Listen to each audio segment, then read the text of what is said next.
Hello வணக்கம்ப்பா. இன்றைக்கி பூண்டு பொடி ரெடி பண்ண போகிறேன்ப்பா. பாருங்கப்பா. அதுக்கு முதல்ல ஒரு கடாய் வச்சுக்கோங்கப்பா. வெறும் கடாயி.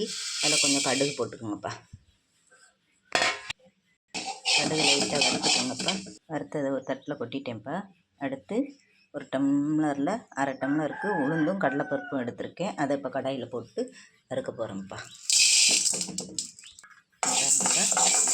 பொடி நல்லா கருகாமல் மெதுவாக சிம்மில் வச்சு செவக்க வறுத்துக்கோங்க.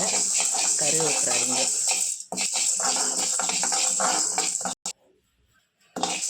செவந்து வந்துருச்சுப்பா. இதை எடுத்து ஒரு அதே தட்டில் கொட்டி வச்சிடலாம்ப்பா. இப்போ அதே கடாயில் கொஞ்சம் மிளகாவத்தில் வறுத்துக்குருவோம்ப்பா. கருகாமல் வறுத்துக்கோங்கப்பா.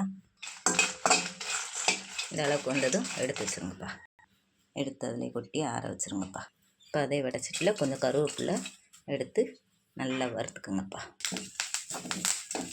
நல்லா ஒரு பிடி கருவேப்பிலையே நல்லா மொறுன்னு வறுத்துக்குங்கப்பா. இப்போ கருவேப்பிலை நல்லா வறுத்துருச்சுப்பா. அதையே அந்த கடலைப்பருப்பு இதுகளோட கொட்டி வச்சுக்கோங்கப்பா.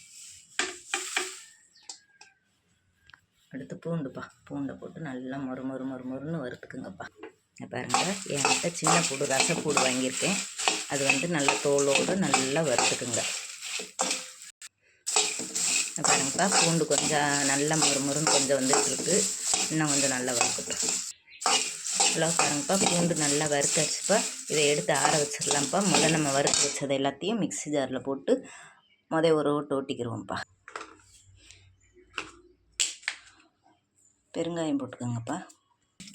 உப்பு இதிலே போட்டு வறுத்துருக்கேன், அதையும் பார்த்துக்கோங்க. இப்போ அந்த பருப்பு இதுகளை மிக்ஸி ஜாரில் போட்டு அரைச்சி கொஞ்சம் எடுத்துகிட்டு வந்திருக்கோம்ப்பா. அடுத்து பூண்டையும் உப்பையும் போட்டு அரைக்க போகிறோம்ப்பா. இதை பாருங்கப்பா, வறுத்து எல்லாத்தையும் நல்லா பொடி பண்ணி எடுத்துகிட்டு வந்துட்டேன்ப்பா. இதை நீங்கள் இட்லிக்கு, தோசைக்கு, பிள்ளைகளுக்கு லஞ்சுக்கு கூட சாப்பாடுக்கு நல்லெண்ணெய் ஊற்றி கடலைப்பருப்பு போட்டு இப்போ சாப்பாடை போட்டு பெரட்டி கொடுத்து விடலாம்ப்பா. நல்லா டேஸ்டியானது, சத்தானது. லைக் பண்ணுங்கப்பா, ஷேர் பண்ணுங்கப்பா, கமெண்ட் பண்ணுங்கப்பா. யாரும் நானும் இப்போ ஒரு 4-5 நாளாக வீடியோ போடுறேன். கொஞ்சம் பார்த்துட்டு எனக்கு லைக் போடுங்கப்பா. தேங்க்யூப்பா.